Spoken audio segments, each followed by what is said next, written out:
Good morning, ಶುಭೋದಯ ಎಲ್ರಿಗೂ. So ಇದು ನನ್ನ ಸೆಕೆಂಡ್ ಡೇ ಟ್ರಿಪ್ ಇನ್ ಕೇರಳ. ಸೊ ನಾನಿವತ್ತು ಯೋಚನೆ ಮಾಡ್ತಾ ಇದ್ದೆ, ಇವತ್ತು ಫ್ರೈಡೇ ಅಲ್ವಾ, ಸೊ ಹಾಗಾಗಿ ನಾನು ಯಾವುದಾದ್ರೂ ದೇವಸ್ಥಾನಕ್ಕೆ ಹೋಗೋಣ ಅಂತ ಥಿಂಕ್ ಮಾಡ್ತಿದ್ದೆ.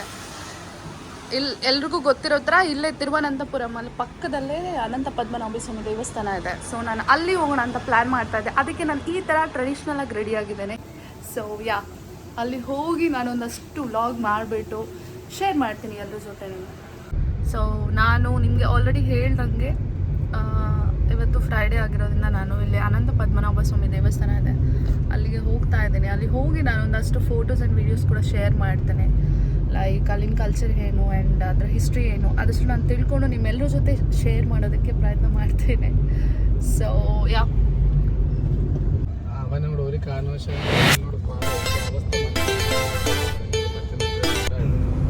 ಸೊ ಗಾಯ್ಸ್, ನೀವು ನೋಡ್ತಾ ಇದ್ದೀರಾ ಅಲ್ವಾ, ನಾನು ಈಸ್ಟ್ ಪೋರ್ಟಿಂದ ಎಂಟ್ರಿ ತಗೊಂಡು ಒಳಗಡೆ ಹೋಗ್ತಾ ಇದ್ದೀನಿ ಕಾರಲ್ಲಿ.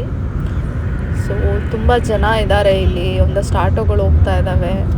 ಆ್ಯಂಡ್ ಇಲ್ಲಿ ಏನು ನಮ್ಮ ಹಿಂದೂಸ್ ಮಾತ್ರನೇ ಅಂತ ಇಲ್ಲ, ನಾನು ನೋಡಿದ ಪ್ರಕಾರ ತುಂಬ ಮುಸ್ಲಿಮ್ಸ್ ಎಲ್ಲ ಕೂಡ ಬರ್ತಾರೆ. ಐ ಡೋಂಟ್ ಥಿಂಕ್ ಸೊ ಇಲ್ಲಿ ಆ ಥರ ಎಲ್ಲ ನಡೆಯುತ್ತೆ ಅಂತ, ಬಟ್ ಅದು ನಮಗೆ ಬೇಡ ಪಾಲಿಟಿಕ್ಸ್.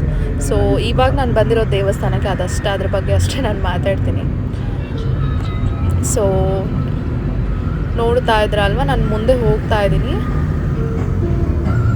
ಎಂಟ್ರೆನ್ಸ್ಗೆ ಬರ್ತಾ ಇದ್ದೀನಿ. ದೇವಸ್ಥಾನದ ಒಳಗಡೆ ಎಂಟ್ರಿ ಆಗ್ಬಿಟ್ಟೆ. ಸೊ ನೋಡಿ ಹೇಗೆ ಕಾಣುತ್ತೆ ಅಂತ.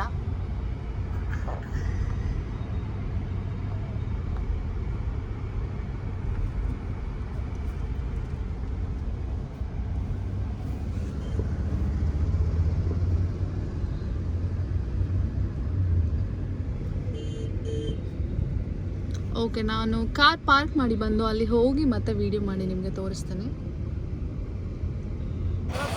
ಸೊ ಗಾಯ್ಸ್, ನೀವು ನೋಡ್ತಾ ಇದ್ದೀರಾ ಅಲ್ವಾ, ನಾನು ದೇವಸ್ಥಾನದ ಮುಂಭಾಗಕ್ಕೆ ಬಂದುಬಿಟ್ಟಿದ್ದೀನಿ.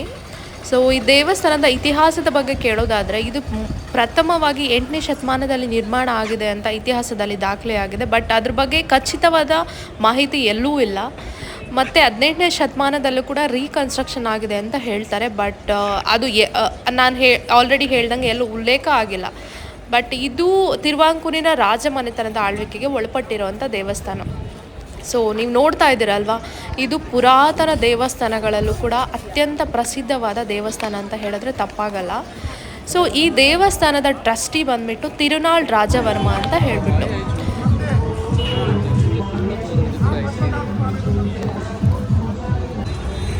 ಸೊ ಈ ದೇವಸ್ಥಾನದ ಗುಟ್ಟೇನು ಗೊತ್ತಾ, ಈ ದೇವಸ್ಥಾನದ ಗ್ರೌಂಡ್ ಫ್ಲೋರಲ್ಲಿ 6 ಕೊಠಡಿಗಳು ಇದೆ, ಆಯಿತಾ. ಸೊ ಅದಕ್ಕೆ ABCD ಅಂತ ಹೆಸರು ಕೊಟ್ಟಿದ್ದಾರೆ.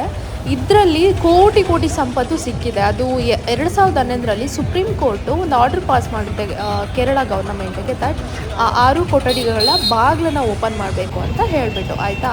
ಆ ಬಾಗಿಲನ್ನು ಓಪನ್ ಮಾಡಿದಾಗ ನಮಗೆ ಇಲ್ಲಿ ಕೋಟಿ ಕೋಟಿ ಸಂಪತ್ತು, ಅಪ್ರಾಕ್ಸಿಮೇಟ್ಲಿ ಅದು $300 ಟ್ರಿಲಿಯನ್ ಅಷ್ಟು ಬೆಲೆ ಬಾಳುವಂತಹ ಚಿನ್ನ, ವಜ್ರ, ವೈಡೂರ್ಯಗಳು, ಅನಂತ ಪದ್ಮನಾಭರ ಮೂರ್ತಿ, ಇದೆಲ್ಲ ಇಲ್ಲಿ ಸಿಕ್ಕಿದೆ, ಆಯ್ತು. ಸೊ ಈ 6 ಕೊಠಡಿಗಳ ರಹಸ್ಯ ಇದಾಗಿರುತ್ತೆ. ಮತ್ತು B ಅನ್ನೋ ಕೊಠಡಿನ ಓಪನ್ ಮಾಡೋದಕ್ಕೆ ಆಗಿಲ್ಲ ಇಲ್ಲಿ ತನಕ ಕೂಡ. ಯಾಕಂತ ಹೇಳಿದ್ರೆ ಅದನ್ನು ನಾಗ ಮಂತ್ರಗಳ ಮೂಲಕ ಪಠಿಸಿ ಅದನ್ನು ಬಂಧನ ಮಾಡಲಾಗಿದೆ ಅಂತ ಪ್ರತೀತಿ ಇಲ್ಲಿದೆ. ಸೊ ನಾನು ಗರ್ಭಗುಡಿ ಒಳಗಡೆ ಹೋದೆ. ಆಲ್ಮೋಸ್ಟ್ 2 hours ಆದಮೇಲೆ ನಾನು ಗರ್ಭಗುಡಿ ಒಳಗಡೆ ಹೋಗಿ ದರ್ಶನ ಮಾಡಿದೆ. ಸೊ ಅಲ್ಲಿ ಹೇಗಿದೆ ಅಂದರೆ 3 ಬಾಗಿಲಿದೆ ದೇವ್ರ ಗರ್ಭಗುಡಿಗೆ. ಫಸ್ಟು ಬಾಗಿಲಿಂದ ನಮಗೆ ದೇವರಿನ ಪಾದದ ಭಾಗ ಕಾಣಿಸುತ್ತೆ. ಆ್ಯಂಡ್ 2ನೇ ಬಾಗಿಲು ಏನಿದೆ ಅಲ್ಲಿ ನಮಗೆ ಉದರದ ಭಾಗ ಕಾಣಿಸುತ್ತೆ. ಹಾಗೂ 3ನೇದರಲ್ಲಿ ತಲೆ ಮತ್ತು ಕೈಯ ಭಂಗಿ ಏನಿದೆ ಅದು ಆ ಭಾಗ ಕಾಣುತ್ತೆ ಗಾಯ್ಸ್. ಸೊ ಇದಾಗಿತ್ತು ಈ ದೇವಸ್ಥಾನದ ಬಗ್ಗೆ ಮಾಹಿತಿ ನನ್ನ ಕಡೆಯಿಂದ ನಿಮಗೆ.